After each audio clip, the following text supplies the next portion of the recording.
आज की क्लास में हम लोग पढ़ने वाले हैं समास, लेकिन समास से पहले हम लोग शुरू करते हैं अपना शब्दावली। ठीक है, तो शब्दावली निकाल लीजिए। और शब्दावली में आज हम लोग करेंगे समश्रुति भिन्नार्थक शब्द।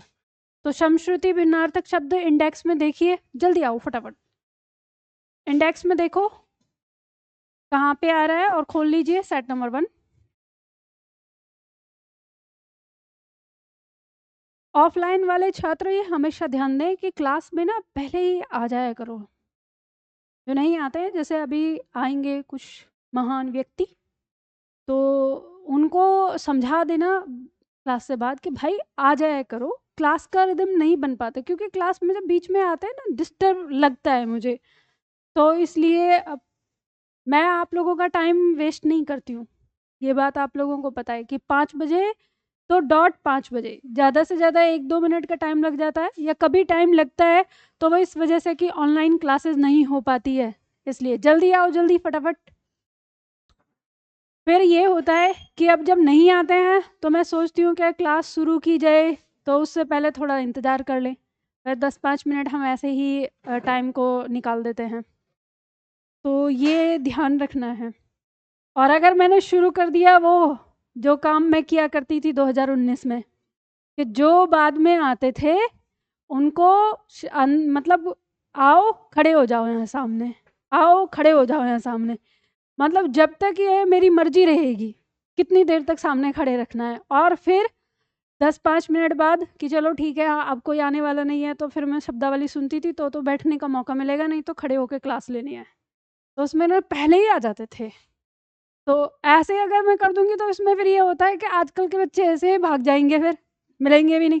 पर ये ध्यान रखना, आजकल एक चीज़ आ रही है, सरकार ने कोचिंग संस्थानों के लिए कुछ दिशा निर्देश बनाए गए हैं, और उस दिशा निर्देश में एक चीज़ और कही गई है कि जिस तरह से विद्यालय होते हैं उसी तरह से अगर कोई छात्र 2 दिन से ज़्यादा अनुपस्थित रहता है तो उसके पेरेंट्स को इन्फॉर्मेशन करना पड़ेगा कि 2 दिन से आपका छात्र क्लास में नहीं आया है। तो ये वाला प्रावधान न्यूज़पेपर पढ़ते हो ना, 3-4 दिन पहले आ रहा था, क्योंकि एक विधेयक वो कुछ बिल पास होने वाला था, तो उसको इसलिए रिजेक्ट कर दिया गया क्योंकि उसमें इस तरह के जो सुझाव दिए गए थे वो नहीं लाए थे। उन्होंने कहा नहीं, कोचिंग संस्थान भी अगर पढ़ा रहे हैं तो विद्यार्थी के पढ़ने ना पढ़ने को पूरा जिम्मेदार बनाना पड़ेगा। जल्दी आई, जल्दी फटाफट। तो ये वाली चीज़ अगर हो गई फिर तो आनंद ही आ जाएगा। हाँ, पता चलेगा यहाँ पे कि सोचते हैं छात्र क्या करते हैं कि पता करते हैं आके अच्छा क्लास कैसे हो रही है। तो क्लास ऑफलाइन क्लास जो है वो 6000 की है, ऑनलाइन क्लास जो है वो 1499 की है। तो फिर कहते हैं कि अच्छा ऐसा करते हैं, मुखर्जी नगर में आ गए, मम्मी पापा ने कहा नहीं बेटा ऑनलाइन में नहीं होगा, ऑफलाइन में लेना। तो कहा कि ठीक है मम्मी पापा हम ले रहे हैं, और यहाँ आने के बाद जो आपने ली ऑनलाइन क्लास और बाकी पैसे जो हैं चलो इनसे अब इंजॉय करेंगे, ये वाली चीज़ भी कर रहे हैं। पता है ना आप लोगों को, क्योंकि मुझे यहाँ ये पता है बहुत सारे छात्र मुखर्जी नगर में हैं, फीस भी आ गई उनकी ऑफलाइन वाली, लेकिन फिर भी क्लास ना ऑनलाइन लेके चलते बड़े। ठीक है मैम, वही तो पढ़ा रही हैं जो यहाँ पे ऑफलाइन वालों को पढ़ा रही हैं, जल्दी आ जाओ फटाफट। मैं आज इतना इंतज़ार क्यों कर रही हूँ, क्योंकि समास शुरू होने वाला है। ये समास वो टॉपिक है जिससे बहुत डर लगता है। चलो, तो शब्दावली निकाली, समश्रुति भिन्नार्थक शब्दों को देखेंगे। सब्जेक्टिव वाले छात्र ध्यान दें, ये वो पॉइंट है आपका जो परीक्षा में आता है, ये चीज़ करके कि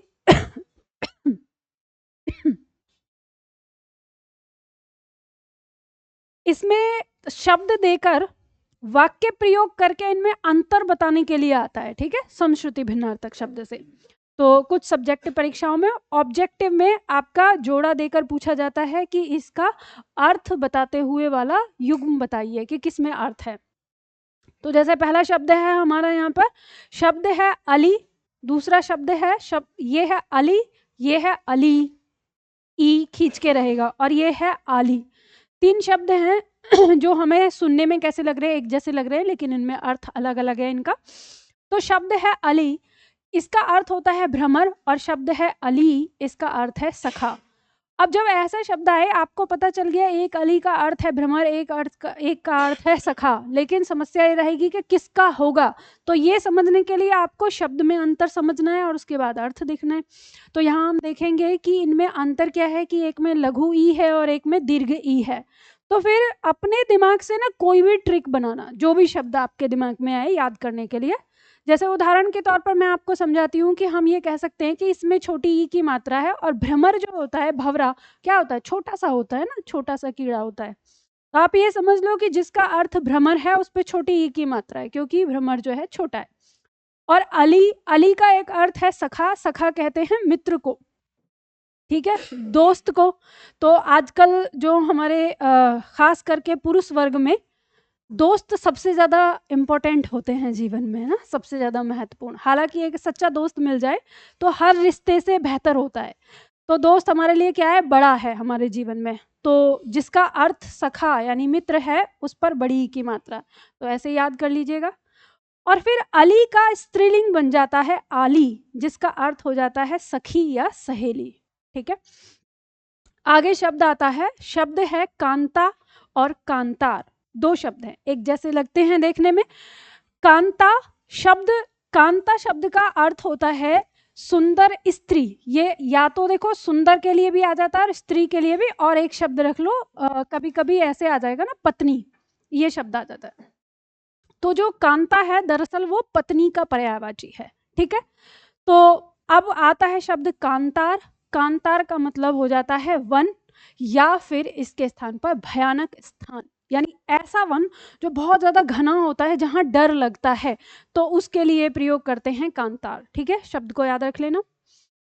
शब्द है अभिज्ञ और अविज्ञ। दोनों शब्द एक जैसे लग रहे हैं, अंतर है भ और व का। तो यहाँ पे आपको ध्यान देना है कि अभिज्ञ शब्द जो है, जिसका अर्थ होता है जानकार, किसी भी विषय का, किसी भी घटना का जानकार या जानने वाला, और अविज्ञ का अर्थ हो जाता है मूर्ख। ये जो अविज्ञ बना है ये विज्ञ शब्द से बना है। विज्ञ माने होता है विद्वान, ठीक है, किसी भी विषय का ज्ञाता, और इसका विलोम हो जाता है, बराबर नहीं करेंगे, बराबर लगाना गलत हो जाएगा, इस तरह का साइन, इसका मतलब होता है विलोम। ये इसका क्या हो जाएगा, विलोम, अविज्ञ। हम लोग पढ़ चुके हैं इसको, याद करो कौन कौन से पॉइंट में हम लोग इसको पढ़ चुके हैं, विज्ञ और अविज्ञ वाले पॉइंट को। हम लोग इसको पढ़ चुके हैं विलोम में, और हम लोग इसको पढ़ चुके हैं अनेक शब्दों के लिए एक शब्द में, और अभी फिर ये कहाँ मिल रहा है हमको, समश्रुति भिन्नार्थक में। तो ध्यान दीजिएगा कि अगर आपका दिमाग चाचा चौधरी के जैसे चलता है तो आपको एक ही जगह पढ़ने की जरूरत है, 10 जगह आपको पढ़ने की जरूरत नहीं है। लेकिन आपका दिमाग अगर सामान्य आदमी की तरह चलेगा तो फिर आप 10 बार पढ़ेंगे एक ही चीज को, समझ गए ना। चलो अब आगे शब्द है हमारा, शब्द है अरि और अरि। शब्द यहाँ पे दिया हुआ है अरि और अरि, दोनों में क्या अंतर है, एक पे छोटी ई की मात्रा है और एक पे बड़ी ई की मात्रा है। अरि, इस अरि का अर्थ है शत्रु या दुश्मन जो हम कहते हैं, ठीक है। और इस अरि का अर्थ होता है स्त्रीलिंग का संबोधन। जैसे हम पुल्लिंग लगाते हैं अरे, संबोधन होता है, ठीक है, उसी तरह से हम अगर इसका अरे का स्त्रीलिंग बनाते हैं तो अरि हो जाता है, ठीक है। संबोधन का ये क्या है, हम इसे कह सकते हैं कारक चिन्ह है, संबोधन वाले कारक का। तो दोनों में अंतर, कहते हैं ना अरि कहाँ जा रही है, ऐसे बोलते हैं तो संबोधन। हाँ तो वही तो बता रहे हो ना, तो बहुत आसान है ना।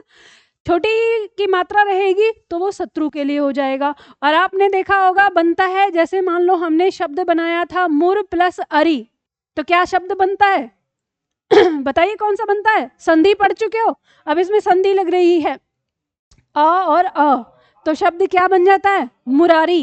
किसका हो गया पर्यायवाची, कृष्ण का, ठीक है। उसी तरह से मान लो शब्द आ गया सुर प्लस अरि, बताइए इसमें शब्द क्या बना, सुरारी, ठीक है। तो सुरारी बना तो किसका पर्यायवाची हो गया, बताओ। अरे मान लो कि अगर ये बिल्कुल से नया शब्द आपके पास आ गया तो दिमाग लगा लो ना, चाचा चौधरी की तरह चला लो थोड़ा सा। सुर किसका पर्यायवाची है, सुर किसका पर्यायवाची है, अरे देवता का पढ़े हैं इसको तो। सुर माने देवता और अरि माने शत्रु। जो देवता का शत्रु है कौन है? राक्षस। तो सुरारी किसका हो गया?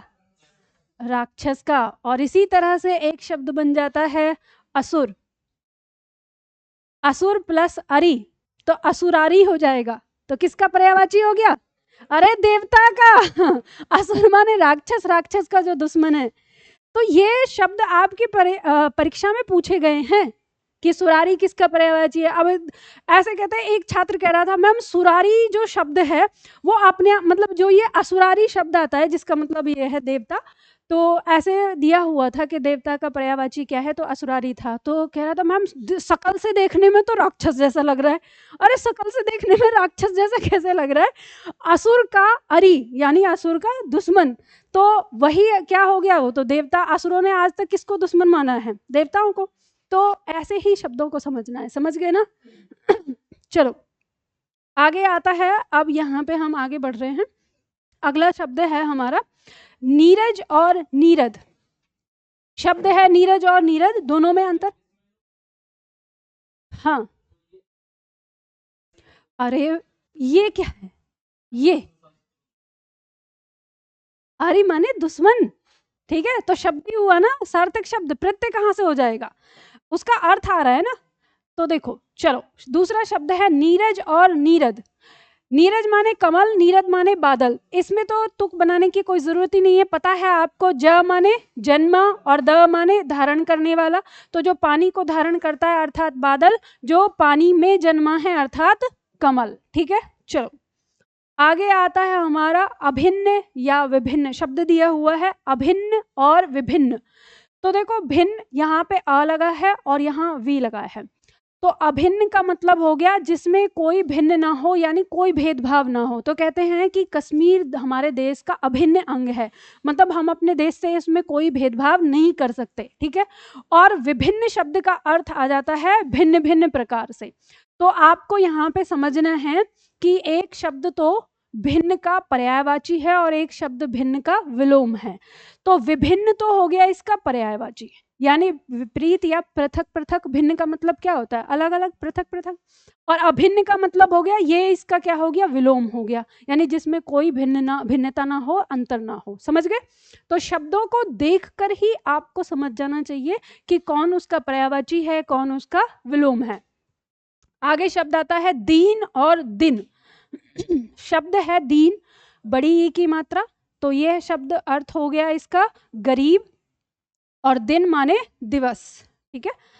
आगे शब्द है हमारा अस्त्र और शस्त्र। देखो, हाँ जी, कोई अंतर नहीं है, बस हम ऐसा करते हैं जैसे भिन्न शब्द हो गया, हमने कहा भिन्न भिन्न, और उसी में जब हमने बोल दिया विभिन्न, तो जब हम भिन्न भिन्न कह रहे हैं एक चीज को तो हम दो बार प्रयोग कर रहे हैं, और विभिन्न कह दिया तो वो अपने आप ही दो बार जो है एक बार में आ गया, तो वो उसका क्या है? पर्यायवाची है। इसको याद रखना।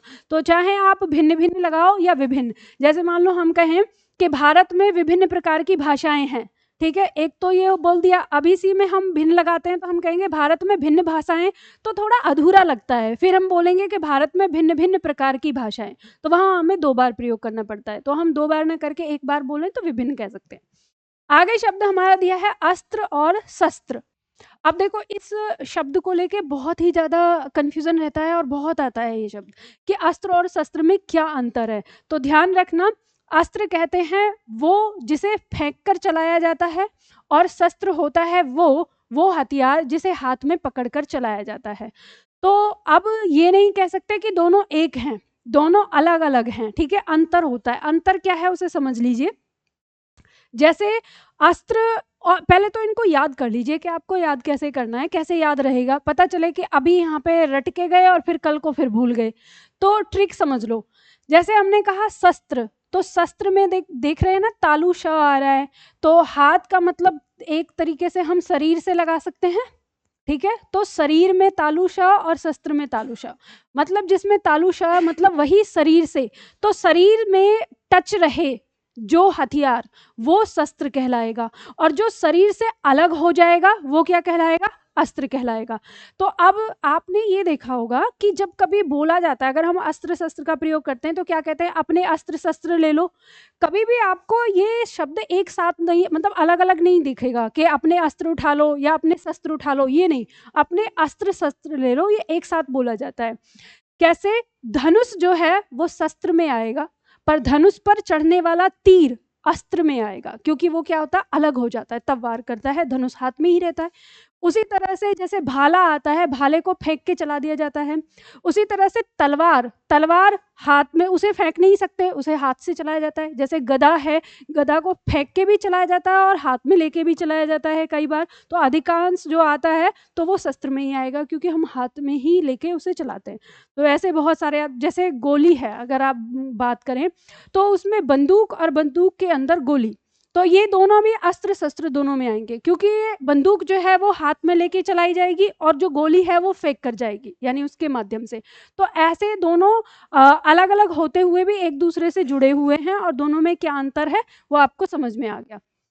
तो आपको पता चल गया, जब आप बंदूक को हाथ में उठाएंगे तो वो क्या है, आपका शस्त्र, लेकिन जो जेब में रखी हुई है वो क्या है, अस्त्र, क्योंकि वो गोली है। एक साथ तो नहीं रखते ना, है किसी के पास लाइसेंसी? बिना लाइसेंस की है। अच्छा, तो आपको पता ही होगा, एक साथ रखते हो क्या बंदूक में गोलियां? बन ये नहीं बताई जाएगी, है ना, रिकॉर्डिंग चल रही है। चलो आगे देखो, आगे शब्द है हमारा निशाचर और निशाकर। दोनों का अर्थ आप बहुत आसानी से समझ जाएंगे। निशा माने होता है रात, चर माने चरने वाला, जो रात में चरने वाला है अर्थात राक्षस, और निशा को करने वाला, रात को बनाने वाला, करने वाला, चंद्रमा। ठीक है। आगे शब्द है अंक और अंग। दोनों में थोड़ा सा बोलने में अंतर आता है, आपको समझना है। अंक जो है वो एक तरह से संख्या जो होती है उसको हम प्रयोग कर लेते हैं, साथ ही साथ अंक का अर्थ गोद से भी आता है। ठीक है, जैसे मान लो कहें कि उसने बच्चे को प्यार से अंक में भर लिया, मतलब प्यार से गोद में उठा लिया। ठीक है, तो अंक का मतलब गोद और संख्या आ जाएगा, और अंग का अर्थ हो जाएगा हिस्सा, भाग। और अक्सर हम अंग शब्द का प्रयोग शरीर के भाग के लिए करते हैं, शरीर के हिस्से के लिए, तो ये आ जाएगा। वैसे भी हम किसी भी चीज़ के लिए अंग बोल देते हैं, यह उसका अंग है। जैसे हम देश के लिए बोलते हैं कि यह जिला उसका अंग है, ऐसे भी बोल देते हैं, तो हिस्से के लिए ही आता है। आगे शब्द आता है हमारा तुरंग और तरंग। दोनों शब्दों में अंतर आता है। तुरंग जो है वो घोड़े का पर्यायवाची है, और तरंग उर्मी यानी लहर। आप इसमें चाहो तो लिख सकते हो, मान लो उर्मी समझना आए तो उर्मी यानी लहर। तो तरंग जो है वो उर्मी लहर का पर्यायवाची है, तुरंग अश्व का पर्यायवाची है। आगे शब्द है आशय और आश्रय। दोनों में थोड़ा सा अंतर है, आशय और आश्रय। इस स में ना र लग गया है यहाँ पे, तो ये आश्रय बन गया है, ये अंतर है। तो ध्यान देना है, आशय का अर्थ होता है तात्पर्य या अभिप्राय या मतलब से। ठीक है, कहते हैं इसका क्या मतलब है, यानी इसका क्या आशय है। और आश्रय का मतलब होता है शरण देने से। जैसे कहते हैं उसने हमारे घर में आश्रय ले रखा है, शरण लेना। ठीक है, बात समझ में आ गई ना। ये अश्व यानी घोड़ा, पर्यायवाची है, याद रखना, बहुत आता है परीक्षा में। और ये दिया रहेगा तरंग, तरंग के साथ लहर का पर्यायवाची है ये उर्मी यानी लहर। ये लहर के ही दोनों पर्यायवाची हैं, तरंग भी और उर्मी भी, लहर का ये भी पर्यायवाची आता है। ठीक है, तो इनको याद रखने ना। अश्व नहीं समझ में आ रहा है तो घोड़ा लिख लो। ठीक है, तो ये आपको मिलेगा, पर्यायवाची परीक्षा में आते हैं। ठीक है, चलिए। ऑनलाइन क्लास में छात्र पूछ रहा है मैम आपकी तबीयत सही है? हाँ मेरी तबीयत ठीक है। क्यों, आपको ऐसा लग रहा है कि मेरी तबीयत में कोई दिक्कत है?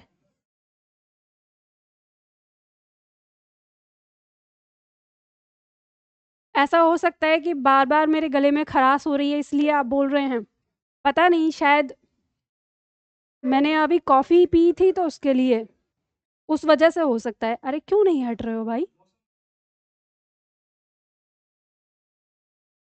बात वो नहीं है, अभी मैंने ना कॉफ़ी पी ली थी, पता नहीं क्यों कॉफ़ी पीने के बाद मुझे खराश सी लग रही है। आज हम क्या पढ़ने वाले हैं? नहीं, ब्लैक कॉफ़ी। कोल्ड तो मैं चाह के भी नहीं पी सकती।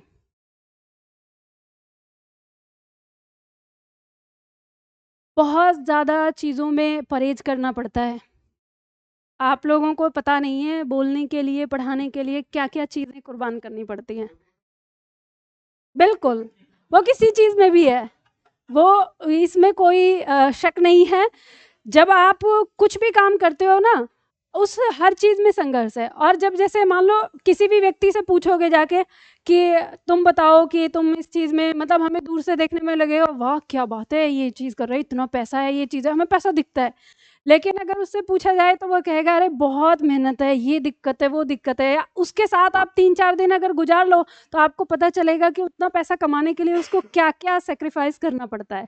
तो पता चल जाते हैं वो चीज़ें। तो हर एक चीज़ में मैं यहाँ तक कि ये कहती हूँ कि अगर कोई भीख माँग रहा होता है ना, मेहनत तो वो भी करता है भाई। सुबह-सुबह उठ के आ जाओ, जल्दी आओ, कि सुबह-सुबह उठ के और जाता है, न जाने कितने लोगों की धुतकार सहन करता है, तब जाके कितने लोग तो कहते हैं मेरे जैसे लोग कि इतने हट्टे-कट्टे हो, कमा नहीं सकते हो, माँगने आ गए।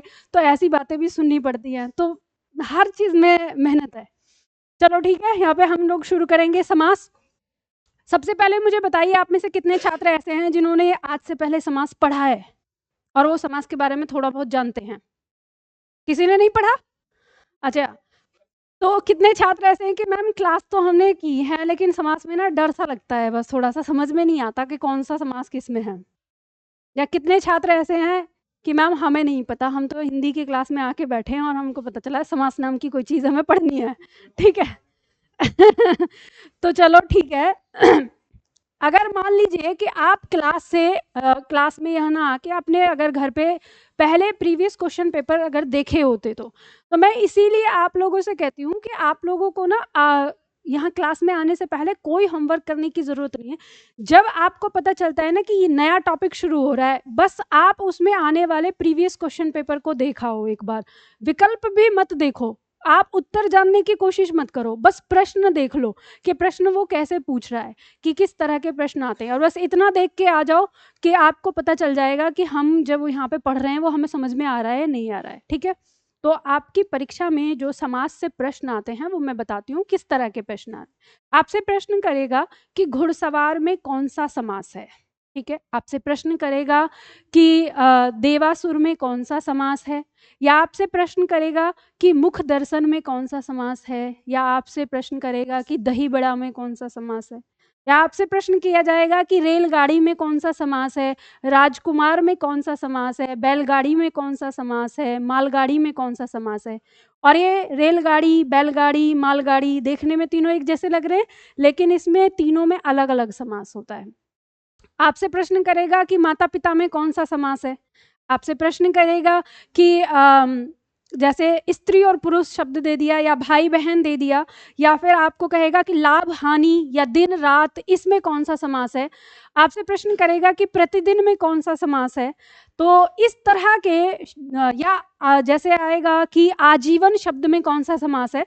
तो इस तरह से आपको शब्द दिए होंगे और उनमें पूछा जाएगा कि इनमें कौन सा समास है। जैसे आपको एक प्रश्न करेगा कि घनश्याम में कौन सा समास है। अब उत्तर आएगा बहुविकल्पी, उत्तर आ जाएगा कर्मधारय, कभी आ जाएगा कर्मधारय, कभी आ जाएगा बहुविकल्पी।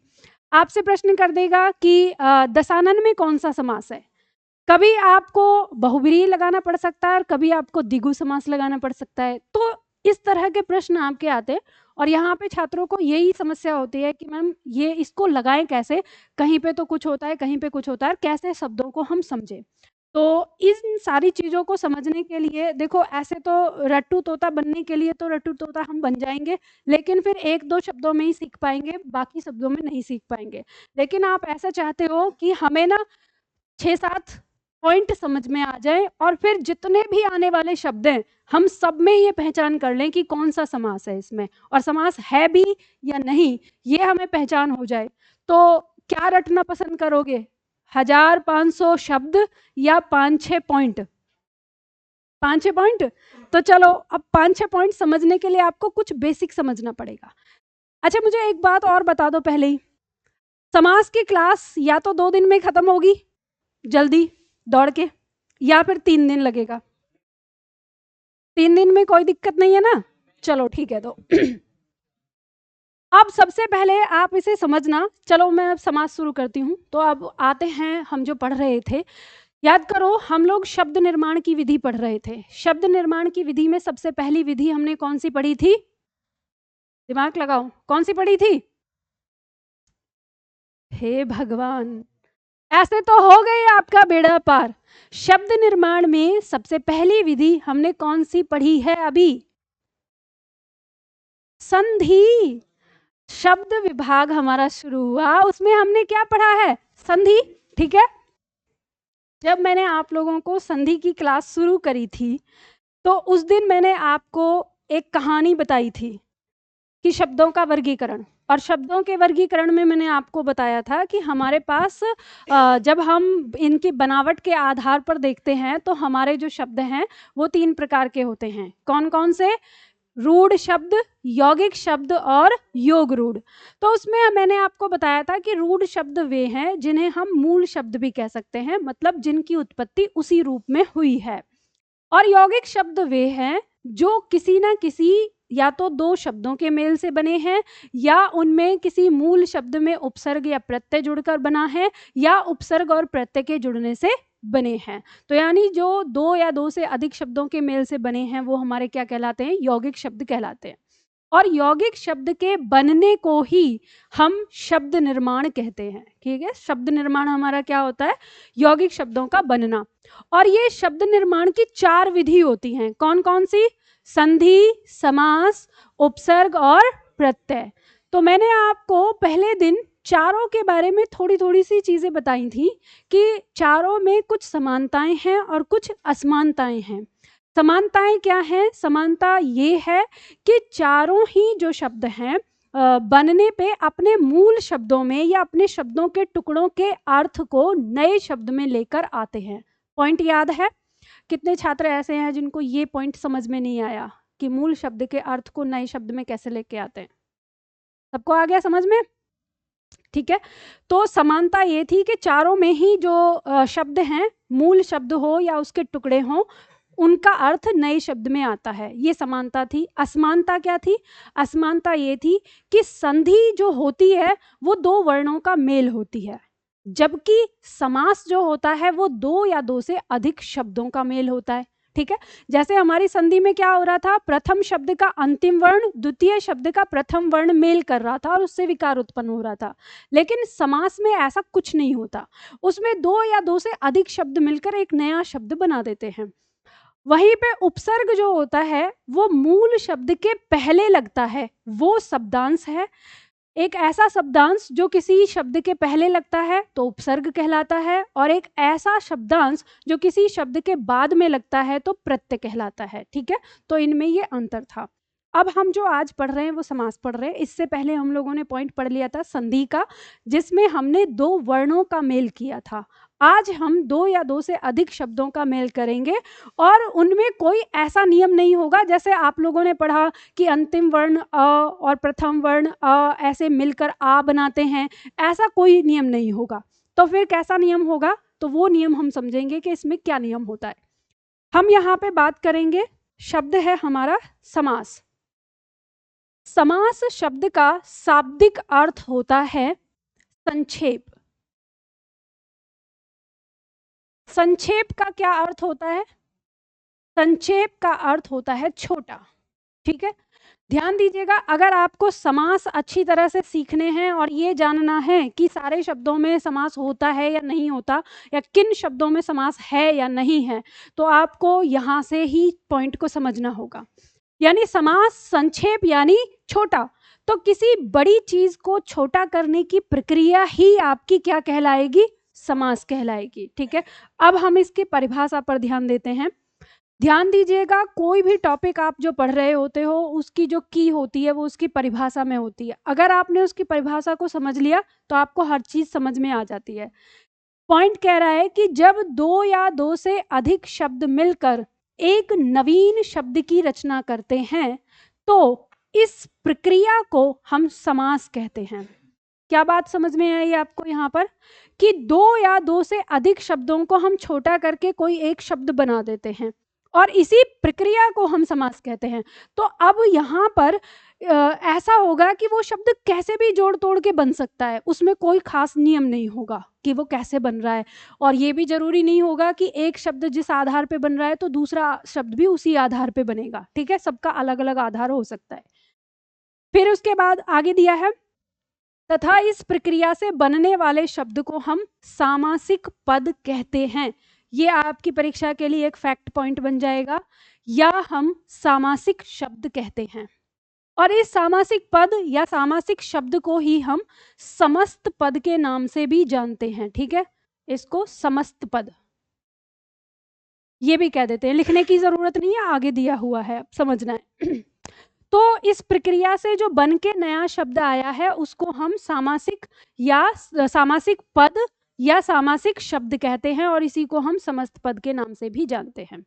जब अब हम समास पढ़ेंगे तो समास की परिभाषाओं में हमारे सामने यहाँ पे पॉइंट आएगा उत्तर पद या पूर्व पद या समास विग्रह या समस्त पद। तो सबसे पहले हम ये जानते हैं कि उन परिभाषाओं में इन शब्दों का क्या मतलब होता है। ये जानने से पहले हम इन पॉइंट को जान लेते हैं कि ये होते क्या हैं, ठीक है। तो यहाँ पर हमारे सामने आ रहा है कि समास के तत्व या समास के अवयव या समास के अंग, अलग अलग किताब में अलग अलग नाम से ये दिया हुआ होगा कि समास के तत्व क्या हैं, समास के अंग क्या हैं, समास के अवयव क्या हैं, ठीक है। तो समास के 4 अंग होते हैं, जिसमें आता है समास विग्रह, समस्त पद, पूर्व पद, उत्तर पद, ठीक है। और ये अलग अलग क्या होते हैं, इनको कैसे हम पहचानेंगे, मैंने व्याख्या तो लिख दी है, लिखने की आपको जरूरत नहीं है, बस उदाहरण आपको लिखना है। तो यहाँ पे आपको उदाहरण लिखना है जो मैं अभी लिखवाऊंगी, उसी से समझ लेना। जैसे शब्द हमने लिया एक, राजा का कुमार, ठीक है। यहाँ पर आपको कितने शब्द दिखाई दे रहे हैं, 3 शब्द दिखाई दे रहे हैं। इन 3 शब्दों को जोड़कर हमने एक शब्द बनाया राजकुमार, ठीक है। अब यहाँ पर जो ये शब्द बन गया हमारा राजकुमार, अब यही पॉइंट जो है हमारे समास के अंग में, यहाँ पे हम इनको बांटेंगे। राजा का कुमार जो है ये पूरा, इसको हम कहेंगे समास विग्रह, समास विग्रह। अब ये ध्यान रखिएगा, समास का मतलब हो गया छोटा करना, विग्रह का मतलब हो गया तोड़ देना, यानी उसको वापस से फैला देना। अब इस समास विग्रह से जो ये बन के आया हमारा शब्द, इस शब्द को हमने कहा समस्त पद, ये हो गया समस्त पद। इस समस्त पद में एक टुकड़ा है ये जो आगे लगा हुआ है राज, ये कहलाएगा पूर्व पद, ठीक है। पूर्व पद या हम इसको प्रथम पद भी कह देते हैं, ठीक है, चाहे प्रथम पद कहें या पूर्व पद कहें। वहीं पे जो कुमार शब्द है ये कहलाएगा उत्तर पद, उत्तर पद कहें या द्वितीय पद कहें।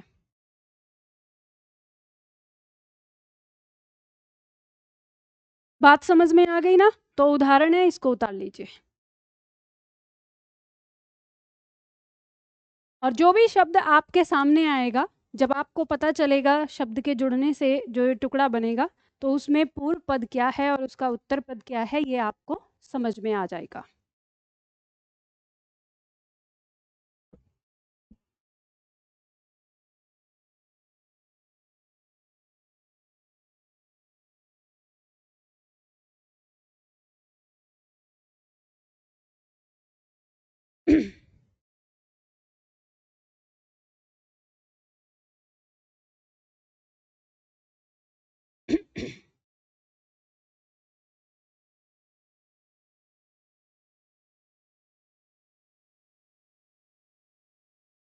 अब यहाँ पर ध्यान दीजिएगा, एक तो तरीका है आपका कि शब्दों को जैसे रटने वाली विद्या है उससे पढ़िए, और दूसरा तरीका है शब्द के अर्थ को समझते हुए, उसके भाव को समझते हुए पहचान करना। तो मैं सबसे पहले आपको तरीका बताऊंगी उसके भाव को समझने की कोशिश करने का, फिर उसके बाद जो उसकी परिभाषा होगी और जो रट आप सकते हैं तो वो आप अपने स्तर पे करिएगा। पहले मैं आपको बताऊंगी कि आपको कैसे उसको समझना है, उसके अर्थ को कैसे समझना है। ठीक है, ये लिख लिया आप लोगों ने। अब हम आगे बढ़ते हैं समास के प्रकार की ओर। ठीक है, समास के कितने प्रकार होते हैं। और एक बात ध्यान कर लीजिएगा, हिंदी के व्याकरण में और संस्कृत के व्याकरण में समास अलग अलग होते हैं। हमारी किताबों में जो बहुत सारी किताबें हैं उनमें हमारे कुछ संस्कृत के समास भी दिए होते हैं अलग अलग नाम से, जैसे अलूक समास या न्याय समास। आपने देखा होगा बहुत सारे मॉक टेस्ट में आपको ये देखने को मिलते भी हैं ऐसे शब्द कि अलूक समास क्या है या न्याय समास क्या है, इस तरह से दिए होते हैं। तो इन सब पे आपको ध्यान नहीं देना है, ये सारी चीज़ें आपको मॉक टेस्ट तक ही मिल सकती हैं या यदा कदा अब जो आपकी अध्यापक वाली परीक्षा होती है उनमें आ जाता है। बाकी जो आपकी परीक्षाओं में आता है वो हिंदी से संबंधित आता है, जो हिंदी से संबंधित होते हैं। ठीक है, तो वो हमें ध्यान देने। तो हम यहाँ पर देखते हैं कि समास के प्रकार। समास के प्रकार की जब हम बात करते हैं तो हम प्रधानता के आधार पर समास को 4 भागों में बांटते हैं। अब यहाँ से आपकी परीक्षा में 2 तरह का प्रश्न आएगा, समास कितने होते हैं। एक प्रश्न आएगा कि समास कितने होते हैं, तो आपकी संख्या आएगी 6। ठीक है, और समास कितने प्रकार के होते हैं, तो आपकी संख्या आएगी 4। तो आपको ये यहाँ पर दोनों संख्याओं पर ध्यान देना है।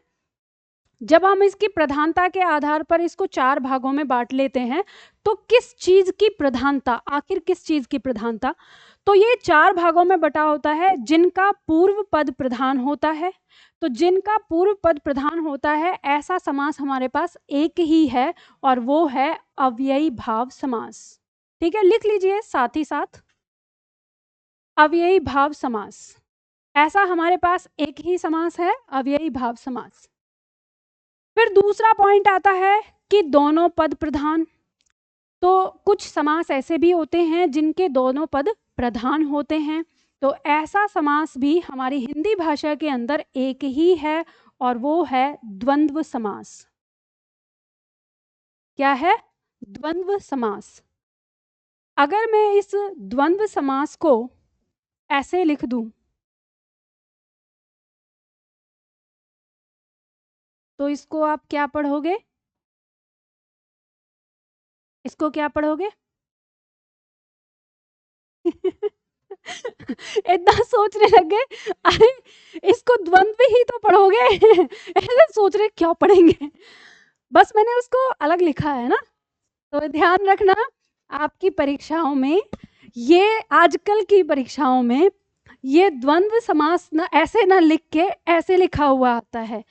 अब कभी कभी हमारे छात्र क्या करते हैं, फोटो के दिमाग से पढ़ते हैं, जैसे फोटो देख के तो सोचते हैं पता नहीं ये कौन सी बला आ गई, पूरा पढ़ते भी नहीं है, ऊपर से देखे ये कौन सी बला आ गई। मेरी सिस्टर है वो पढ़ रही थी ऐसे ही, एग्जाम दे के आई जब 4-5 साल पहले की बात है, तो उसमें आया था लाभ हानि, आया हुआ था कि लाभ हानि में कौन सा समास है। तो मैंने उससे पूछा, मैंने इसमें कौन सा करके आई, तो कह रही ये तो मैं कर ही नहीं पाई। मैंने कहा क्यों नहीं कर पाई? जो बोले आपने तो बताया था कि द्वंद्व समास होता है उसमें, और द्वंद्व समास तो विकल्प में था ही नहीं। मैंने कहा विकल्प में नहीं था तो विकल्प क्या क्या थे बताओ?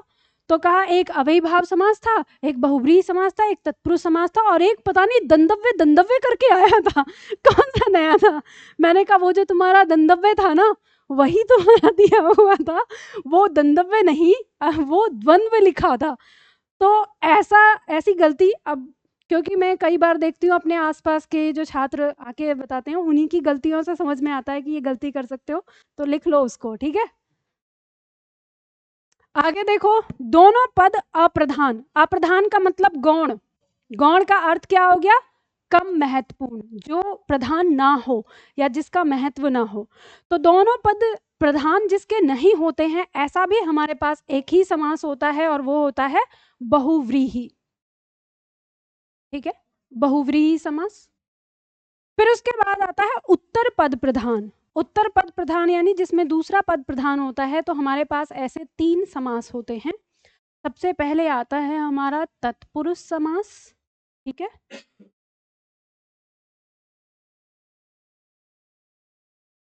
तत्पुरुष समास।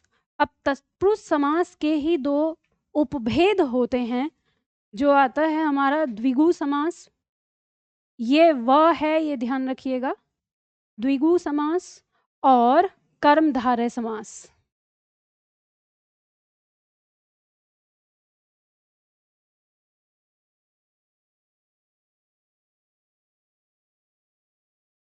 तत्पुरुष समास में हमारे तत्पुरुष समास के दो उपभेद द्विगु और कर्मधारय।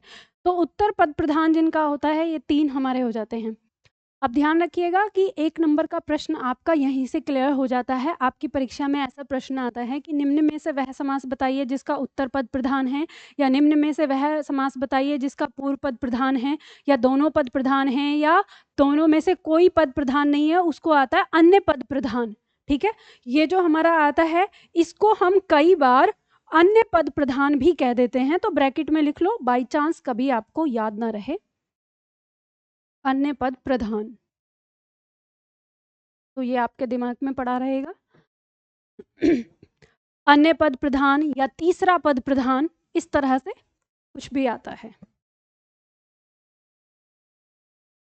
अब इस पॉइंट से हमारे पास एक पॉइंट निकल के आया और वो है प्रधान, यानी शब्द निकल के आया प्रधान।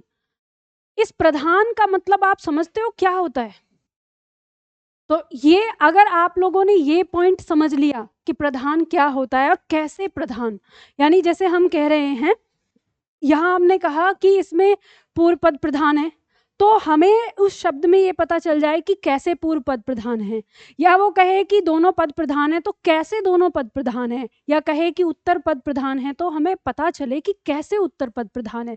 ये वाला पॉइंट जैसे ही आपको पता चल जाता है शब्द के अंदर, आपको समास की पहचान हो जाती है और कोई तरीका नहीं है समास का। और ये समझिए कि हर समास को पहचानने का एक ही छोटा सा पॉइंट है, और इतना छोटा मतलब मैं कहती हूँ समास को इतना छोटा सा कर दो बस कि जिसमें प्रधानता आपको मिल गई वही समास है, खत्म, ये आपका समास आ जाता है। अब कैसे इसको समझते हैं, ये लिख लिया आप लोगों ने। चलो देखो मैं यहाँ पे आप लोगों को कुछ शब्द बोल रही हूँ, आपको ना कल्पना करते हुए और बिल्कुल ध्यान रखना है, अपने दिमाग को ध्यान देते हुए इस चीज़ को यहाँ पे आपको समझना है। जैसे मान लीजिए मैंने आपको एक शब्द बोला, मैंने कहा हाथी, तो आपके दिमाग में हाथी की तस्वीर उभर के आई या आपको कुछ नहीं समझ में आया कि कौन हाथी, क्या हाथी, हमें कुछ समझ नहीं आया? आपको दो तरह से हाथी शब्द आपके दिमाग में उत्पन्न हुआ होगा। एक तो ऐसे जैसा कि हम हिंदी में बोलते हैं हाथी, अगर इस हाथी की जगह अगर मैं एलिफेंट बोल दूं तो आपके दिमाग में एक तो तस्वीर वही आएगी जो हाथी की है, दूसरा इंग्लिश में लिखा हुआ एलिफेंट आपको समझ में आएगा। वैसे ही मैंने यहाँ पे कहा हाथी, तो आपके दिमाग में एक तो आई वो फोटो जैसी आपने देखी है कि हाथी कैसा जानवर होता है, और दूसरा आपके दिमाग में फोटो आई ऐसे लिखी हुई। वहीं अगर मैं कहूँ पुस्तक, तो आपके दिमाग में कैसे उत्पन्न होगा? एक तो पुस्तक जैसी होती है वो दिखेगी, और एक पुस्तक ऐसा शब्द आपको दिखेगा। ठीक है, वहीं पे अगर मैं आपसे एक शब्द कहूं घोड़ा, तो आपके दिमाग में कैसे आएगा? ऐसे लिखा हुआ घोड़ा और दूसरा जो घोड़ा होता है। वहीं पे अगर मैं आपसे ये कहूं घुड़सवार, अगर मैंने एक शब्द लिखा, तो अब मुझे बताइए कि घुड़सवार शब्द कहने से आपके दिमाग में कैसी फोटो उत्पन्न हुई? बताओ कोई भी, मतलब घोड़े पर,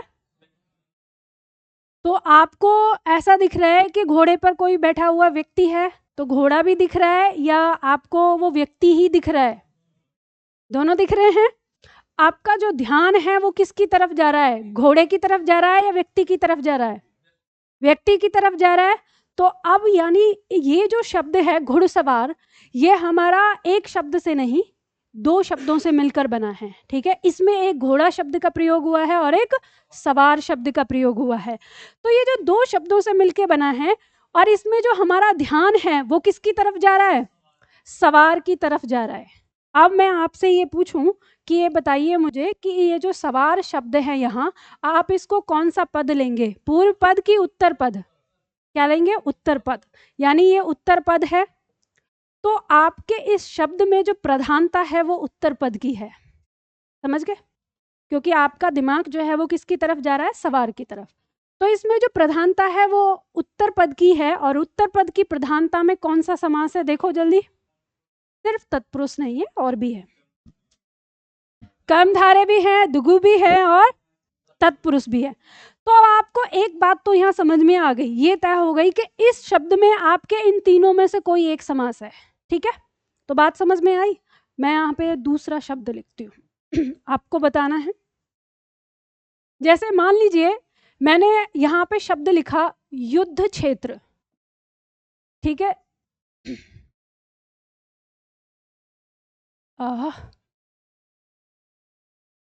युद्ध क्षेत्र। मैं हमेशा त को ऐसे ही बनाती हूँ, चलो अब ठीक है। अब बताओ, जब हम युद्ध क्षेत्र लिख रहे हैं तो इसमें आपको कौन से पद की, मतलब आपके दिमाग में जो प्रधानता आ रही है वो युद्ध की आ रही है या क्षेत्र की आ रही है? किसकी आ रही है? क्षेत्र की। तो यानी ये जो क्षेत्र है आपके दिमाग में प्रधानता इसकी आ रही है, तो कौन सा पद प्रधान हो रहा है? उत्तर पद हो रहा है। तो कौन सा समास हो सकता है? तीनों में से कोई सा हो सकता है। ठीक है, अब इसके बाद मैं एक शब्द ले रही हूं यहाँ पे, जैसे शब्द है आजीवन। अब सोच के बताइए कि आजीवन जब शब्द बोला गया है तो आपके मन में क्या भाव आ रहा है? जीवन भर के लिए यानी पूरे। तो आपका जो फोकस है वो जीवन पे जा रहा है या जो भर वाला अर्थ दे रहा है उस पे जा रहा है? यानी एक लिमिट, भर जो है वो किसको बना रहा है? एक लिमिट को बना रहा है। तो यानी जीवन पे तो आपका फोकस नहीं जा रहा, तो वो फोकस जो है वो ये जो आ शब्द है यहाँ पे, इस आ शब्द का अर्थ ना तक से आ रहा है, यानी जब तक जीवन है। तो जो फोकस कर रहा है, तो बताइए कि कौन से पद पे फोकस जा रहा है? प्रथम पद पे जा रहा है। तो बताइए समास कौन सा होगा? अव्ययभाव। इसके अलावा और भी तरीका है अव्ययभाव को पहचानने का, पर मैंने आपसे कहा कि पहले मैं आपको प्रधानता से समझाऊंगी। ठीक है, तो बात समझ में आ गई। अब वहीं पे एक शब्द मैं लिख रही हूं, दिन रात। ये शब्द है आपके सामने। अब बताइए कि जब दिन रात कहते हैं तो आपके दिमाग में जो आपका फोकस है वो किधर जा रहा है? दोनों की तरफ जा रहा है, दिन भी और रात भी, या दोनों में से कोई एक ऐसा है जिसकी तरफ ज्यादा जा रहा है और किसी की तरफ कम जा रहा है? दोनों की तरफ बराबर जा रहा है। तो जब दोनों की तरफ बराबर जा रहा है तो दोनों पद पे प्रधानता जा रही है, तो कौन सा समास है? द्वंद्व। ठीक है, प्रधानता कह रही है, दोनों पे जा रहा है। अब चलो वहां पे हम एक ऐसा शब्द लेते हैं जो आपको बहुत ही आसान हो। शब्द है कमल नयन। अब पर्यायवाची पता होगा तो आप कर पाओगे, नहीं तो इसमें तो गड़बड़। किसका पर्यायवाची है? या चलो कमल नयन छोड़ो, ये तो आपको खैर थोड़ा टफ हो जाएगा, जो आप मतलब सभी लोग जानते हो। जैसे महादेव। जैसे ही मैंने कहा महादेव, तो आपके दिमाग में जो फोटो बन रही है किसकी बन रही है? शिव की बन रही है। महा और देव, इन शब्द में किसी पर आपका फोकस है? तो फोकस किस पे है? किसी अन्य पर। यानी फोकस जो है वो किसी अन्य शब्द पर है, और ये अन्य शब्द यहाँ पर है क्या? शिव। तो जैसे ही हमने कहा महादेव, तो आपका जो फोकस है वो ना तो महान पर है और ना ही आपका देव पर है। आपका फोकस किस पे गया? किसी तीसरे पद पर गया। तो किसी अन्य पद पर फोकस यानी प्रधानता, कौन सा समास? बहुव्रीहि। अब बताओ, कोई मुश्किल लग रहा है समास में? पहचान लोगे भाव? तो चलो शुरुआत करते हैं, एक एक तरीके समझते हैं, ट्रिक भी जानते हैं।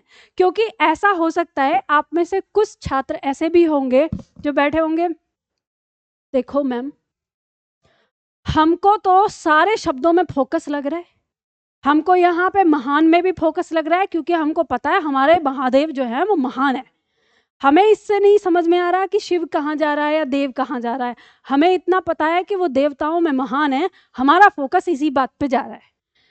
तो ऐसे भी हो सकते हैं छात्र, या जैसे कहा आजीवन, तो मैम देखो हमारा जो फोकस है वो जीवन पे ही जा रहा है, तो अब बताओ, तो ऐसे भी छात्र हैं ना, उनको भी लेके चलना है। तो अब आप में से जिस भी श्रेणी के छात्र हैं उसी श्रेणी के हिसाब से हम चलेंगे। तो जो प्रधानता वाली चीज़ थी वो मैं आप लोगों को समझा चुकी हूँ, अब जो ट्रिक है उस ट्रिक के माध्यम से चलेंगे। तो एक एक करके अपना हम नोट्स भी पूरा करते हैं और चीज़ें शुरू करते हैं, ठीक है?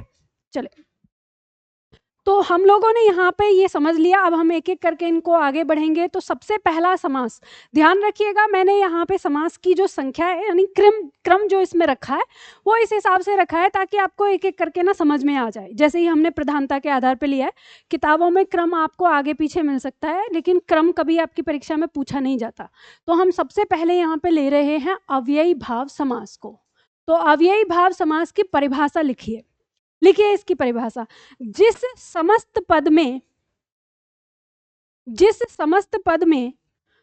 पूर्व पद प्रधान हो, जिस समस्त पद में पूर्व पद प्रधान हो, जिस समस्त पद में पूर्व पद प्रधान हो, कॉमा लगाओ, तथा वह पूर्व पद कोई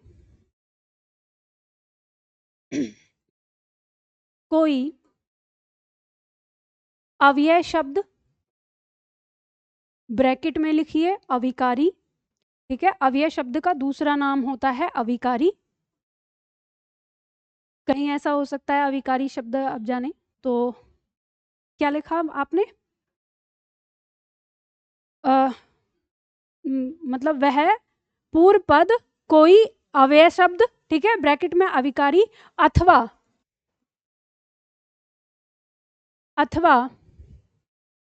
उपसर्ग,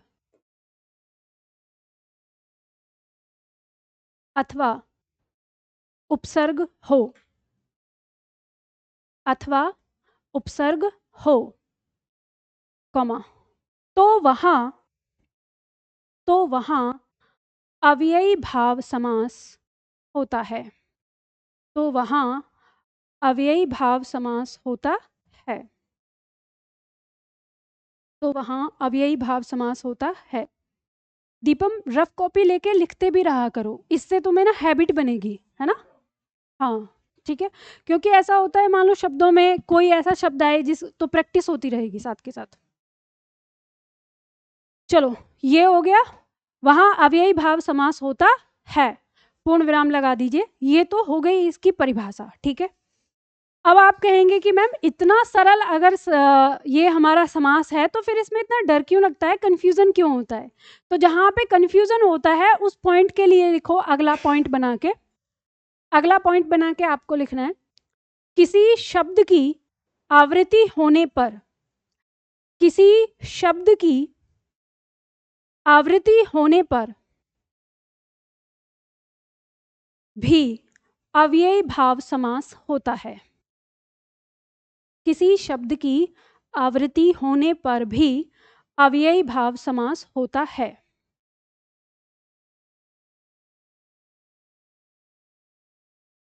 किसी शब्द की आवृत्ति होने पर भी अव्ययी भाव समास होता है, ठीक है? पूर्ण विराम लगा दीजिए। अब इस पॉइंट को समझिए, देखिए यहाँ पे जो हमारी पहली परिभाषा है उसने हमको ये बता दिया कि हमारा जो अव्ययी भाव होता है उसमें पूर्व पद प्रधान होता है, और जो वो पूर्व पद प्रधान होता है, एक तो हमें पता चल गया कि पूर्व पद प्रधान है, और पहचान अगर हमें करनी है तो दूसरी पहचान है कि वो जो पूर्व पद होगा या तो कोई अविकारी शब्द होगा या तो कोई उपसर्ग होगा, ठीक है? तो वहां पर हमारा क्या होगा, वो हमारा समास अव्ययी भाव समास होगा। अब कई बार ऐसा भी हो जाता है, जैसे मान लीजिए आपके सामने आ जाएगा पॉइंट, शब्द आ गया सज्जन। अगर आपसे किसी ने पूछ लिया कि सज्जन शब्द में कौन सा समास है, तो आपने अभी तक जो पढ़ा है उसके अकॉर्डिंग आप यहाँ पे कहेंगे कि ये शब्द बना है हमारा सत प्लस जन से, ठीक है। तो यहाँ पे सत माने हो गया अच्छा और जन माने व्यक्ति। तो यहाँ पे आपको ये शब्द समझ में आ रहा है कि ये जो सत है ये तो एक उपसर्ग है, तो अब ये उपसर्ग आ गया और ये पूर्व पद पे रखा हुआ है उपसर्ग। तो अब आपके दिमाग में कंफ्यूजन होगा कि यहाँ पे तो ये आ रहा है, हमारा उपसर्ग आ रहा है, तो क्या ये अव्ययी भाव होगा? लेकिन इसमें अव्ययी भाव नहीं है, तो वो आप कैसे समझेंगे? तो उसके लिए आपका पॉइंट दिया हुआ है, आगे देखिए जहाँ पहचान दी हुई है। पहचान में दूसरा पॉइंट है जो आपको मार्क करना है, बॉक्स में डालना है। लिखा है इसका समस्त पद वाक्य में क्रिया विशेषण के रूप में काम करता है। देखो कहाँ पे, यहाँ लिखा है इसका समस्त पद वाक्य में क्रिया विशेषण के रूप में काम करता है। मतलब किसी भी शब्द की अगर आप पहचान करेंगे तो ये देख लें कि जो शब्द आ रहा है वो किसी भी वाक्य में एज ए क्रिया विशेषण यानी क्रिया विशेषण के रूप में आना चाहिए। तो सज्जन शब्द तो क्रिया विशेषण के रूप में नहीं आता है, तो फिर कैसे आता है? तो सज्जन शब्द जो है वो विशेषण विशेष्य के रूप में आता है। अब विशेषण विशेष्य कैसे आ गया तो इसके बारे में मैं बताऊंगी आपको जब कर्मधारय समास पढ़ेंगे, ठीक है? तो वहां पे समझ में आ जाएगा और आपको अंतर भी समझ में आ जाएगा कि कोई उपसर्ग होते हुए भी, पूर्व पद पे होते हुए भी कैसे हमारा कर्मधारय में जाता है, वो आपको पॉइंट वहां समझ में आएगा, ठीक है? अभी के लिए हमने ये समझ लिया। अब इसमें दूसरा पॉइंट और समझ लीजिए। कह रहा है कि इसका समस्त पद यानी जो अव्ययी भाव समास होता है ना, उसके समस्त पद का ना तो लिंग परिवर्तित होता है, न वचन, और ना ही वो कारक चिन्ह के रूप में प्रयोग होता है, और ना ही काल से उसका कोई प्रभाव होता है। यानी ना तो लिंग का प्रभाव पड़ता है उस शब्द पर, न वचन का पड़ता है, न कारक चिन्ह का कोई प्रभाव पड़ता है, और ना ही काल का कोई प्रभाव पड़ता है यानी समय का कोई प्रभाव पड़ता। तो आप यहाँ सोचेंगे कि ये कैसे, मतलब तो यहाँ पे अब ये पॉइंट ऐसा आता है कि जैसे मान लीजिए हम कोई शब्द ले रहे हैं, जैसे हमने शब्द लिया मेरा। अब मेरा शब्द का अगर हम स्त्रीलिंग बनाएं तो क्या बन जाएगा? मेरी, ठीक है। अगर इसका बहुवचन बनाएं तो मेरे शब्द हो जाएगा। तो यानी इस पे लिंग और वचन का प्रभाव पड़ रहा है ना। तो ऐसे ही अब जैसे हमने आजीवन शब्द लिया, तो आजीवन शब्द का क्या एक वचन बहुवचन होता है? कुछ नहीं। क्या उसका स्त्रीलिंग पुल्लिंग होता है? क्या नहीं। या हम उसे देखें काल से, भूतकाल में कुछ, वर्तमान काल में कुछ, ऐसा होता है? नहीं। हर जगह क्या रहेगा? आजीवन आजीवन ही रहेगा। तो ये होता है पॉइंट कि वो अप्रभावित रहता है लिंग वचन काल और कारक से। तो ये वाला पॉइंट भी आप अपने दिमाग में देख सकते हैं। ये सारे पॉइंट मैंने कब लिखवाए? जब आपको बड़ा ही कंफ्यूजन पैदा हो जाए कि समझ में ही नहीं आ रहा कौन सा समास होगा। नहीं तो आपको जो पहचान मिलेगी वो यहाँ से मिल जाएगी कि किसी भी शब्द की शुरुआत में आपको भर, निर, प्रति, यथा, बे, आ, ब, उप, अधि, अनु जैसे जो उपसर्ग हैं वो देखने को मिल जाएंगे और वहीं पे आपकी पहचान हो जाएगी।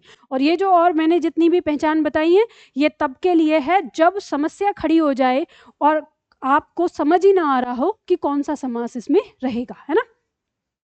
अब जैसे उदाहरण देख लीजिए, सारे पॉइंट हैं। अब आप लोगों को घर जाके भी इसको समझ लेना है। मैं यहाँ पे 2-4 उदाहरण बता रही हूँ, बाकी नीचे जितने भी पढ़े हुए हैं, दिए हुए हैं, इन सबको पढ़ना।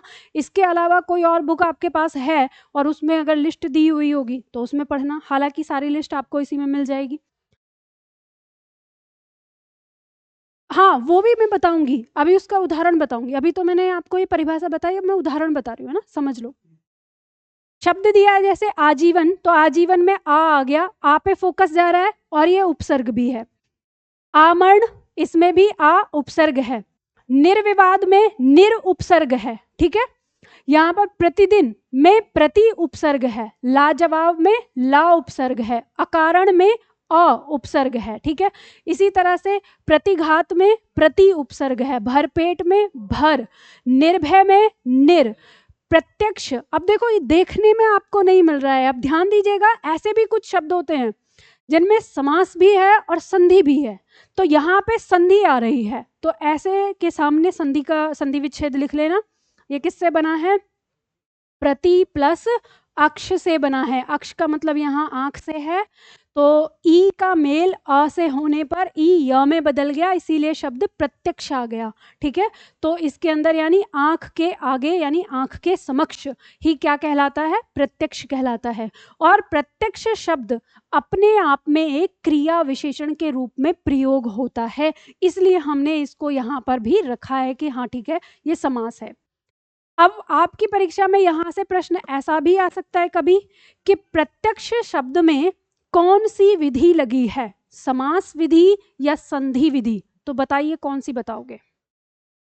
संधि। ये बात ध्यान रखना, जो दिखता है वो बिकता है, जो आपको सामने दिख रहा है ना वो आपको चुनना होगा। तो आपको यहाँ पर संधि दिखाई दे रही है क्योंकि यह इसमें बन रहा है ना परिवर्तन में, तो पहले संधि है और बाद में इसमें समास है। और साथ ही साथ क्योंकि प्रति इसमें उपसर्ग है तो ये उपसर्ग विधि का भी शब्द है।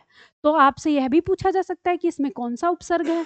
तो बात समझ गए ना? ऐसे जो क्वेश्चन है ना एक दूसरे में गुथे रहते हैं और हमको लगता है कि जाने कितने तरीके के हैं, और बस वो क्या है, एक ही शब्द में 50 तरह के शब्द बन जाते हैं। बात समझ में आ गई? नहीं नहीं नहीं नहीं नहीं नहीं, प्रत्यक्ष का मतलब होता है जो आंख के सामने है। अर्थ सीधा सीधा आ गया कि जैसे कहते हैं कि मैंने उसे प्रत्यक्ष देखा है। अगर मान लो आप ये बोलो कि मैंने उसे प्रत्यक्ष देखा है, मतलब मेरी आंख का देखा हुआ है, तो हम उसे उसके लिए प्रयोग करते हैं। ऐसे ही शब्द बन जाता है दूसरा समक्ष। अब ये शब्द कैसे बना है? ये बना है सम प्लस अक्ष से, तो इसमें संधि नहीं, इसमें केवल उपसर्ग विधि लागू हो रही है, क्योंकि आ का मेल जो है वो किससे हो रहा है? आ जो है माँ को पूरा कर दे रहा है, माँ पूरा हो जा रहा है और यह शब्द बन जा रहा है समक्ष। अब एक बात ये ध्यान दे लेना कि जब आप आगे चलते हो ना, जैसे आगे जाओगे बहुत सारे या कभी पढ़ोगे या मॉक टेस्ट वगैरह लगाओगे, तो आप देखोगे कि कुछ लोग जो हैं ना बेतुकी उनमें पूछते हैं, शब्द उठा के पूछ लिया। जैसे मान लीजिए कि अगर किसी व्यक्ति का नाम, किसी बच्चे का नाम राजकुमारी है, उसके मम्मी पापा ने रख दिया, तो मैंने कहा तुम्हारे नाम में तो यहाँ पर समास आ गया, तो कह दिया तुम्हारे नाम में तो तत्पुरुष समास है। अब उसी की बगल में जो है अजय बैठा हुआ था, तो अजय ने पूछा मैम मेरे नाम में क्या है? तो मैंने कहा कि तुम्हारे नाम में जो है वो आ उपसर्ग लगा हुआ है। उसी की बगल में विजय बैठा हुआ था, तो विजय ने पूछा मैम मेरे नाम में क्या है? तुम्हारे नाम में भी उपसर्ग है। अब वहीं पे बैठा हुआ था सुनील, उसने कहा मैम मेरे नाम में भी बताइए, मेरे नाम में कौन सा लगा हुआ है? तो जरूरी नहीं है कि सुनील नाम में आपका कोई भी समास हो या उपसर्ग हो या प्रत्यय हो। ऐसे ही मान लो बगल में सुरेश बैठा हुआ, मैंने कहा तुम्हारे नाम में तो गुण संधि है। तो ऐसे हम कई बार क्या सोचते हैं कि जैसे शब्द हमारे सामने आ रहे, तो जब हम पढ़ने चलते हैं ना तो हम ऐसे सोचते हैं कि इसका मतलब सारे शब्दों में संधि समास उपसर्ग और प्रत्यय समाये हुए हैं। लेकिन ये बात हमेशा ध्यान रख लीजिएगा, मैंने पहले ही कहा है हम पढ़ रहे हैं यौगिक शब्द, ठीक है? और जब हम यौगिक शब्द पढ़ रहे हैं तो कोई एक शब्दकोश है और उस शब्दकोश में कुछ शब्द हमारे रूढ़ शब्द हैं और कुछ हमारे यौगिक हैं।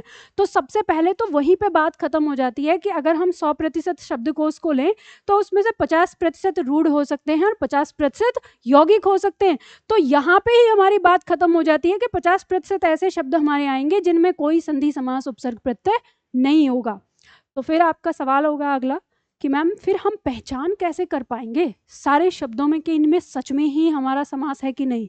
तो पहचान आपकी इसी तरह से होती है, जैसे मैंने बताया, देखो कुछ शब्द ऐसे होते हैं जो आपको कंफ्यूज कर देते हैं, जैसे समक्ष हो गया, ये इतना छोटा सा शब्द है या ये 3 अक्षर का यहाँ पे बन रहा है, तो आपको लगेगा कि इसमें क्या यौगिक हो सकता है। तो आप जब इसके अर्थ पर ध्यान देते हैं कि समक्ष का मतलब होता है अक्ष के सामने, तो आपको यहाँ पे इसके दोनों शब्द स्पष्ट हो जाते हैं कि सम माने होता है सामने और अक्ष माने आंख, तो इसलिए ये 2 शब्दों से मिलकर बना है। नहीं तो बहुत सारे शब्द ऐसे होते हैं जो बड़े होते हैं अपने आप में और वो भी अकेले ही बने होते हैं, ठीक है? तो ये पॉइंट ध्यान रखना और आगे कभी भी ऐसे ही नहीं लेके चलना। हाँ, ये एक दूसरे के पर्यायवाची हैं, प्रत्यक्ष या समक्ष मतलब सामने आंख के, वही हो गया। अब देखो आगे शब्द दिया है जैसे बेधड़क, तो इसमें कौन सा उपसर्ग है? बे। बखूबी में ब। प्रत्येक में लिख लो इसको, ये आपका आ गया प्रति प्लस 1, ठीक है। यथाशीघ्र में यथा आ गया, ये एक अव्यय शब्द है। यथा का मतलब होता है के अनुसार, ठीक है। तो यानी जितना शीघ्र हो सके उसके अनुसार। बेलगाम में बे आ गया। देखो प्रत्युपकार शब्द दिया है, इसको भी लिख लेना, प्रति प्लस उपकार।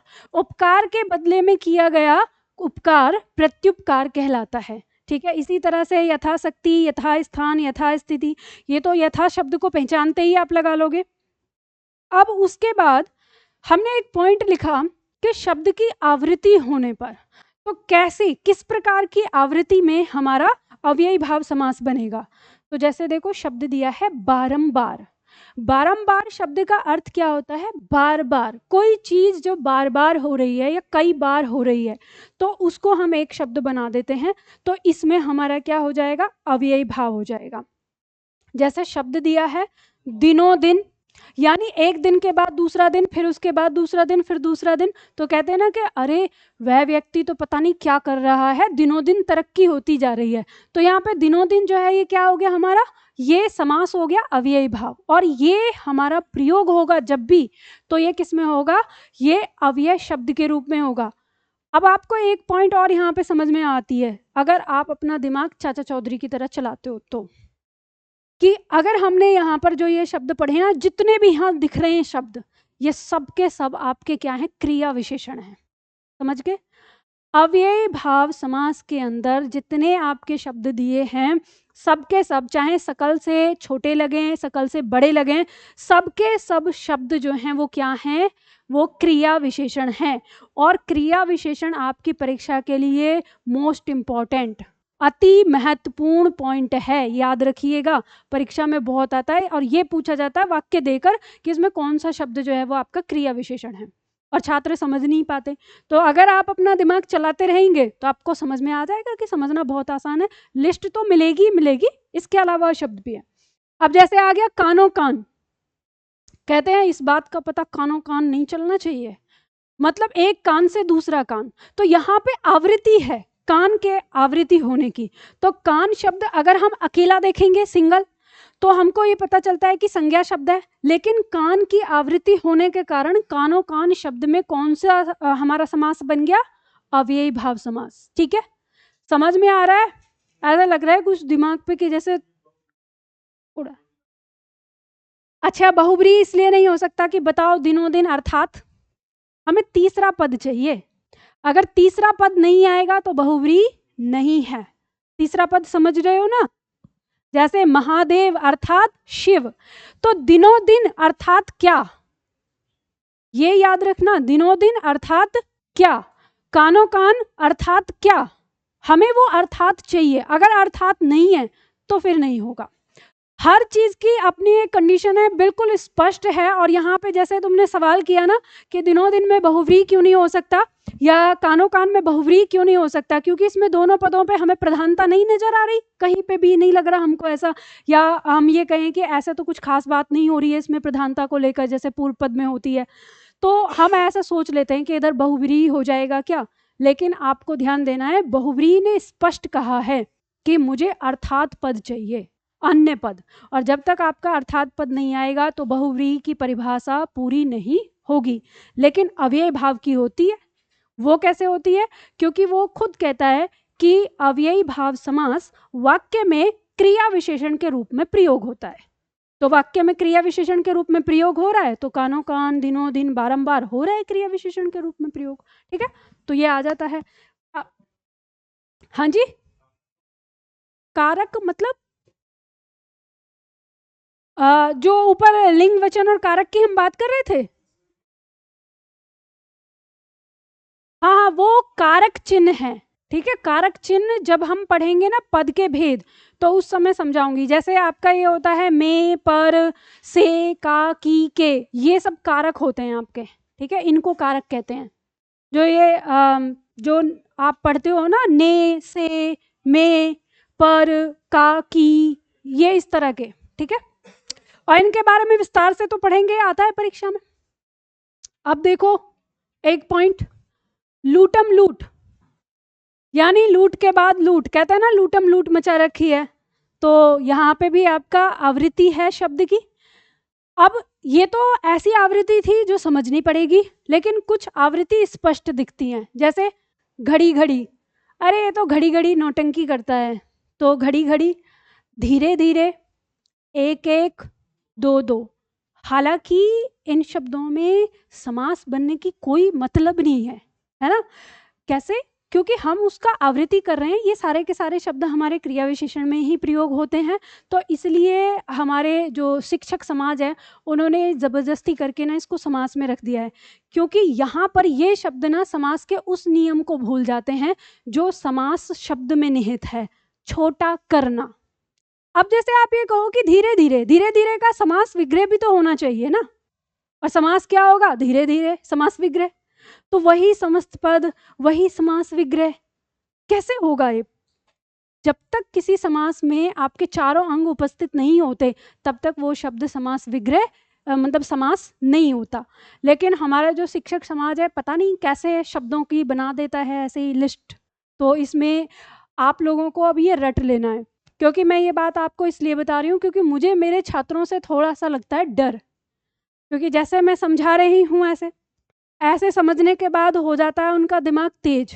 अब चाचा चौधरी से तेज चलने लगता है, और जैसे ही चाचा चौधरी से तेज चलता है तो हमारे व्याकरण में जितने पॉइंट एक्स्ट्रा दिए हुए हैं और जिन पे डाउट आता है वहाँ के क्वेश्चन उठा के फिर मेरे पास आ जाते हैं। मैम ये बताइए, जब इसमें ये है तो ये वाली चीज़ ये ऐसे कैसे हुई? अब मैं उनको क्या बताऊँ कि कैसे हुई? तो इसलिए आपको अभी ये बता दिया है कि इसको अपने दिमाग में रखना। अभी आपके दिमाग में फिर से डाउट आएगा जब हम पढ़ेंगे द्विगु समास। आप कहेंगे एक तो योजक चिन्ह वाला, योजक चिन्ह हटाओ, ये तो घटिया चीज़ है एकदम से बिल्कुल कि योजक चिन्ह क्यों लगा हुआ है। पॉइंट जैसे छोटे बच्चों की नहीं है, इसे मैं घटिया ही बोलती हूँ। जो भी लोग इस तरह से बताते हैं ना कि योजक चिन्ह लगा होता है तो वो आपके द्वंद्व समास होते हैं, उनसे ज़्यादा मतलब ये कहें कि लो लेवल का टीचर फिर कोई होगा ही नहीं जो इस तरीके से पढ़ाते हैं। यहाँ पे जो पॉइंट दिया हुआ है आपका एक एक दो दो, यहाँ आपका जो प्रश्न बनेगा वो ये बनेगा कि मैम ये तो संख्यावाचक है, और संख्यावाचक होने के बावजूद ये आना चाहिए द्विगु में, लेकिन ये अव्यय भाव में क्यों आ रहा है? तो आपको इसे अपने दिमाग में यहाँ पर ये बैठा लेना है कि जब एक ही संख्या दोबारा रिपीट हो रही है तो ये आवृत्ति हो रही है, और आवृत्ति होने वाला शब्द हमारा अव्यय भाव में आता है। तो अव्यय भाव में आपको कुल मिला के जो चीज़ समझ में आई है वो ये समझ में आई है कि जब हम यहाँ पर पढ़ते हैं अपना, जब अव्यय भाव समास पढ़ते हैं तो पहला पॉइंट दिया है कि पूर्व पद प्रधान होता है, जो कि हमको समझ में आ गया। और वो पूर्व पद प्रधान उसका क्या होता है? या तो कोई उपसर्ग होगा या तो कोई अव्यय शब्द होगा। आपको मैंने दे दिए कौन कौन से उपसर्ग वाले ज़्यादातर मिलते हैं आपको, तो वो आपको मिल गया है पहचान शब्द में सबसे पहले, ठीक है। और हमने इसमें दूसरा पॉइंट देखा आवृत्ति वाले शब्द, तो आवृत्ति वाले में हमारे आ गए जैसे दिनों दिन, बारंबार, कानों कान, लूटम लूट, घड़ी घड़ी, धीरे धीरे, ये आ गए। अब यहाँ पे तीसरा पॉइंट आ गया कि यदि अंकों की भी आवृत्ति हो रही है, यानी संख्या वाले शब्दों की भी आवृत्ति हो रही है, तो वो भी हमारा किस में आएगा? अव्यय भाव में आएगा। फिर आपके दिमाग में आएगा कि मैम आगे फिर द्विगु क्या होता है, तो जब द्विगु आएगा तब समझाऊंगी वहाँ पर। अभी सिर्फ देखो संख्या वाले पॉइंट जो आते हैं ना, ये आपका परीक्षा के लिए है, जो आपके मॉक टेस्ट आएंगे या परीक्षा आएंगे उनके लिए। जब आप आगे बढ़ोगे ना तो कुछ संख्या ऐसी भी है जो आपको द्वंद्व में लिखनी पड़ेगी, कुछ संख्या ऐसी है जो आपको द्विगु में लिखनी पड़ेगी, लेकिन बिल्कुल स्पष्ट कर दूंगी लास्ट में, ठीक है। तो आज के लिए इतना ही हम करते हैं। तो आज जो हमने पढ़ा वो आपको पॉइंट समझ में आ गया ना, तो इतना समझिए। अब इसके आगे जो है आगे वाली चीज हम कल करेंगे। टाइम हो गया? इतना ही पढ़ाऊं या और पढ़ा दूं? मुझे लग रहा है कि आज के लिए इतना ही रहने दो, है ना। फिर इससे देखो अभी बचे कितने हैं? 15 मिनट। 15 मिनट में अगले पॉइंट को आप पूरी तरह से समझ नहीं पाओगे, तो फिर बीच में रहेगा क्या फायदा। तो आज के लिए इतना ही ब्रेक करते हैं। यहाँ अगर कुछ पूछना है तो पूछ लो। किसमें? ना, हाँ, बिल्कुल।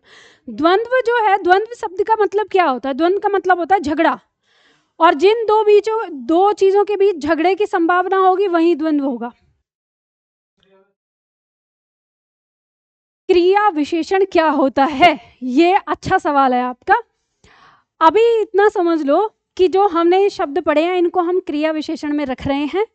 जब हम पढ़ेंगे पद के भेद, तो पद के भेद में हम पहला टॉपिक पढ़ेंगे संज्ञा, दूसरा पढ़ेंगे सर्वनाम, तीसरा पढ़ेंगे विशेषण, चौथा पढ़ेंगे क्रिया।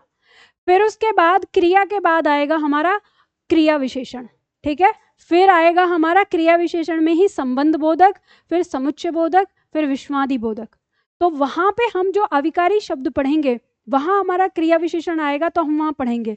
अगर मैं अभी आपको कुछ समझाऊंगी तो समझ में नहीं आएगा, क्योंकि शुरुआत ये संज्ञा से होती है। तो जब वहां पे जाएंगे तो उस समय समझ में आ जाएगा, ठीक है, कि क्रिया विशेषण क्या है। ऐसे सामान्य तौर पर हम कहते हैं क्रिया की विशेषता बताने वाले शब्दों को क्रिया विशेषण कहते हैं। और उसको और अच्छे से समझना है तो ऐसे समझ लो, एक छोटे से वाक्य से बता देती हूँ। जैसे हमने कहा कि वह व्यक्ति बहुत कम बोलता है, ठीक है, हमने वाक्य लिया वह व्यक्ति बहुत कम बोलता है। तो यहाँ पर जो बोलना है, बोलने का क्या बता रहे हैं, मात्रा जो बताई जा रही है वो क्या बताई गई है, कम। तो जो कम शब्द है ये बोलने की मात्रा को बता रहा है, तो ये कम क्रिया की विशेषता बता रहा है, इसलिए ये कम यहाँ पर क्रिया विशेषण है। अब फिर उसमें आएगा कि ये कौन सा है, स्थानवाचक है, परिमाणवाचक है, या क्या है, उसके भेद होते हैं। तो वो सारी चीज़ें हम वहीं डिटेल में पढ़ेंगे, ठीक है। अभी पहले इतने चलते हैं, फिर उससे हो जाएगा।